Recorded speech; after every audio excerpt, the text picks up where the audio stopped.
You are now tuned into Check This Out News. We connect the streets.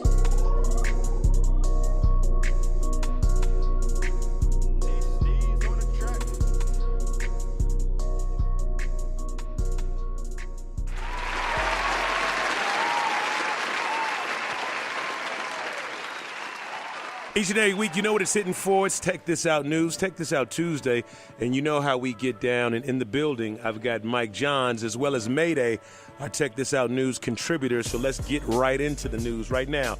So, what will your car think of next? The exciting and near future of autonomous cars is almost here. Now, the use of artificial intelligence in automotive applications is not open for debate. The only discussion right now centers on how quickly the auto industries can advance this technology and truly disrupt all we have known about how both the car and larger automotive world will operate. Consumers should brace themselves for a much bigger change in the near future, as in the next generation of cars is already amongst us. Now, speaking of cars, Alexa comes to Toyota. So some Toyota and Lexus models will offer Amazon Alexa in 2018. The Japanese automaker plans to add the feature to more models in 2019, and the feature will be available in all Toyota and Lexus cars that have the Toyota Entune 3.0 app suite and Lexus Inform app suite 2.0 in 2018. Customers will be able to access Alexa's range of skills as its voice applications are called while in the car. So apart from asking it some of the usual things, such as playing music or giving a weather report, passengers can also use the service to interact with smart home devices to turn lights on in their homes or open their garage doors. Users can also ask it to identify nearby businesses in the middle of a trip and offer directions to them. What do you all think about that? Oh, man, I like that. I like that a lot, actually. I love what cars are doing these days because there's been a lot of times that before, I upgraded and got my car that I have now, I had to, look at my phone and try to get directions, and the fact that you can just do all these things hands-free now, first off, it's safer on the road, so that's just better. And then the fact that you can, in the middle of the trip, you can change and get directions and turn off and open the garage from your car. That is amazing. I think that Toyota is doing a wonderful thing with Alexa, and this is going to be pretty important. I can't wait. I'm really proud about is the fact that I'm big on new economies, and that's the real thing here that we got going on. By taking on Alexa, now what new businesses will emerge out of this?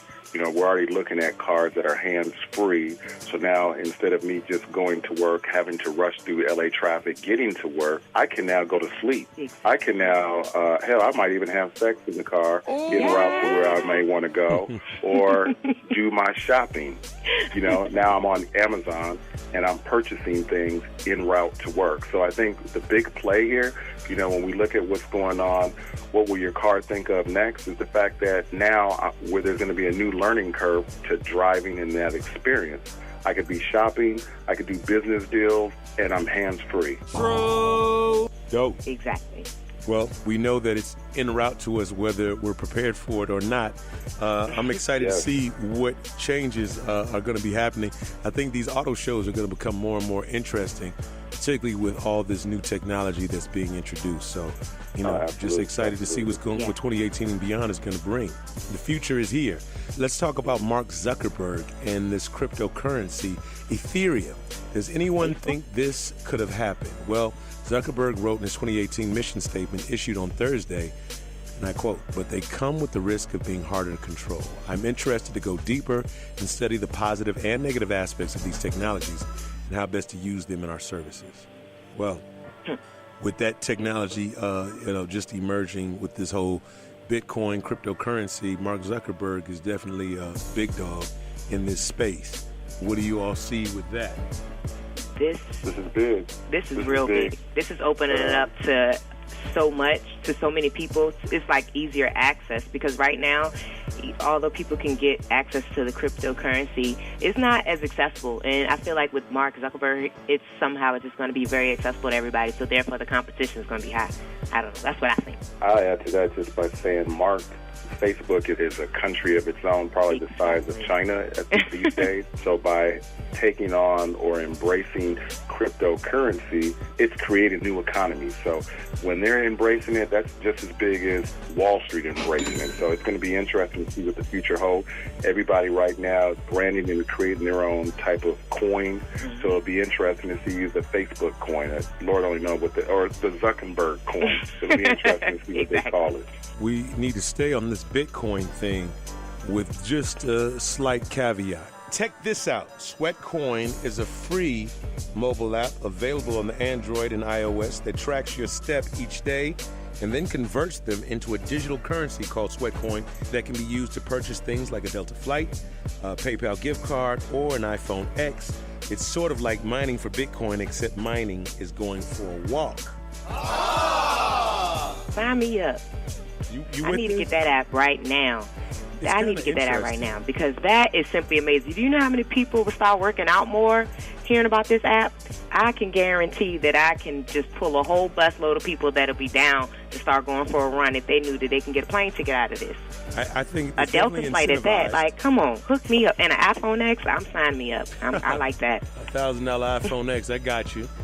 Mayday, Mike John. I'm just blown away. I think it's evolving it's too to be fast. expected. We got all types of coins coming out in the Bitcoin game or the cryptocurrency space, so it doesn't surprise me. It'll be interesting to see how this does, but to Mayday's point and yours, hopefully getting over the holiday season, this will be one of those incentives to help trim the fat. I agree. Like I said, sign me up. Forget a gym membership. This is it. I got it. Sweatcoin. That's where I'm signed up at. There it is. I'm not mad at that. It seems like the evolution of this currency is like nonstop. I actually think it's actually moving a little too fast for most people, but hey, that's just me. We'll see how this plays out. Let's turn to law enforcement, because they've turned to Amazon Echo in the fight against crime. Now, UK and US law enforcement is now exploring how Amazon Echo smart speaker could be used for purposes including sending out crime bulletins. The UK police force is examining ways in which the Amazon Echo could be used as an information source for local criminal activity. Now, having a direct link to your home, the speaker could be used by the force for blasting out reports of recent offenses, internal briefings, incident alerts in real time, and daily crime logs, as well as be a tool for people to report crime from the haven of their own homes. How do you feel about that? I don't know if I want law enforcement and Echo in the home. I don't know. I don't know how I feel about that. We've already reported in the past how Alexa has been used potentially to solve a crime. Mm-hmm. So what happens in the home if there's domestic, you got to think of this in the totality, in its context. What happens if there's domestic violence in the home? Alexa's recording all this. Now, the police could use that as first-hand information, but at the same time, what I do like is the fact that, just like you turn on the TV to get your weather updates or you turn on the radio, mm-hmm. Alexa's now giving you updates as far as Amber Alerts or disasters and things of that nature. So, it's interesting to see what we got going on. The future is here, the future is now, and this is just about embracing, but it won't stop me from getting one. I agree with what you said. I do like that. You agree with everything. No, because we're here. We're connected. That's why we are connected. We are connected. But we are connected. Do you agree? Do you like to be connected in all capacity? What? See now, with because everything that I've been hearing is just you agreeing. I agree with that. But the thing is, I do agree with the part about the alerts, but I don't want Alexa recording everything in my home. That's what I don't like. See, it's always a give or take. So that's why I'm agreeing to it. That's all I'm saying. I know I might. Oh, okay. I just want to be clear for for the listeners out there. We don't want them hitting us up on social media talking about why does she always just agree with everything. Just agree with everything. She's a Paula. She's just agreeing like everybody else. Tell them about, this phone addiction. I mean, that's kind of interesting. I want to hear what you got to say on that. Apple should start to take responsibility for youth phone addictions. And half of teenagers in the U.S. feel like they are addicted to their mobile phones and report feeling pressure to immediately respond to phone messages, according to a 2016 survey of children and their parents by Common Sense Media. Now, this kind of rings home to me because I think that this is why you see a surge in these accidents that occur while driving, because and a lot of them I've seen have involved a lot of teenagers. So this seems to be pretty accurate, but I like it where we can disconnect a little bit. And speaking of being connected, I'm like, technology is awesome, it's great, but in the need for everybody to have everything so quickly and so fast, including the response, I think people overwhelm themselves with that pressure. Just me. Exactly. I feel that there should be a balance in everything. It's great having your phones, but you need to learn to put them down. It's a thing that I practice, as far as like just the first hour of the day not looking at my phone, not even trying to obtain to it, just kind of get up and be disattached from the whole world and just have a moment for me, because automatically sometimes people just wake up and the first thing they do is just check their emails, check their phones. And I mean, they say it says by Common Sense Media that these children and parents made a survey, but you'll think that they'll be more mindful themselves, or the people that, unfortunately do text and drive and look at stuff when they're not supposed to, I mean, everybody should take responsibility. So should Apple, but so should we too, for it's our own life, That's how I feel. Well, I'll jump in and say this. I feel like the antagonist in this convo.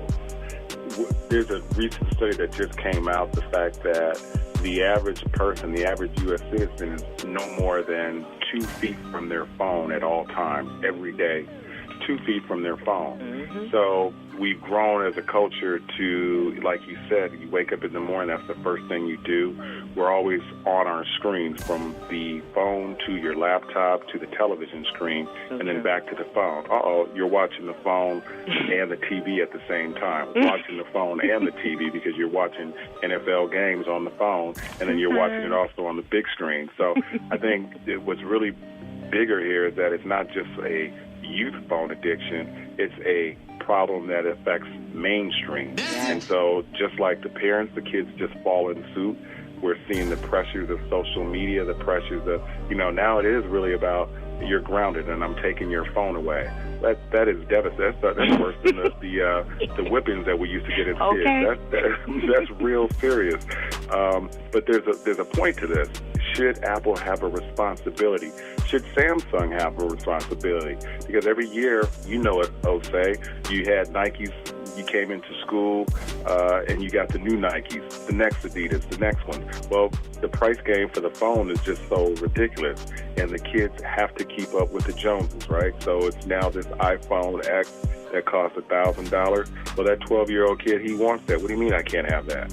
And so there's a pressure from both the society, your peer pressure, what have you, that I think that there should be a role that Apple and Samsung and all the manufacturers play into digital literacy, and that's what we're talking about here. So, Mayday, to your point about, when do you detox from the phone, when you start your day off, there should be that type of education put in place. Exactly. There you go again, exactly. I'm going to just say, I'm going to start talking about Donald Trump, and I hope you just say, no. Anybody that says something like that, I will reprimand them. Who said it? I mean, they should take more responsibility. I just want to make sure. But I doubt that they do. I mean, honestly, they're out to make a buck. We've seen this throughout throughohout time. I mean, whether it was Jordans or Apple, just replace the product. It doesn't matter what it is. It could be Beats by Dre. People in their need to have whatever is new and hot. It exceeds, when you really think about it, these devices probably don't cost anywhere near what they're retailing for to make. But we just go above and beyond anyway. So I don't know, man. And even with Apple, how I feel about Apple and the difference between them and Samsung is Apple caters to, as far as the luxury. You know, if people always say like, "Oh, you team Android," it's all about the iPhone, and now the iPhone X, like you said, is $1,000. And I don't know if Samsung has a phone that much, but I feel like Apple kind of like pushes the bill to say, yeah, we know what they like, and we know they're going to buy this, and we can just mark it up as anything, and you know, and that's what happens here. So I feel like them pinpointing Apple, I can see why, because I mean, look at this next phone they got out, and everybody's trying to break their necks to do it. On Facebook, you see everybody trying to sell their old phones to get this brand new phone, and it's like nobody's not trying to buy your old phone for the retail price that you probably paid for it for. So. You know, that brings up another point, because what do you do with the old phones? And, you know, now all of a sudden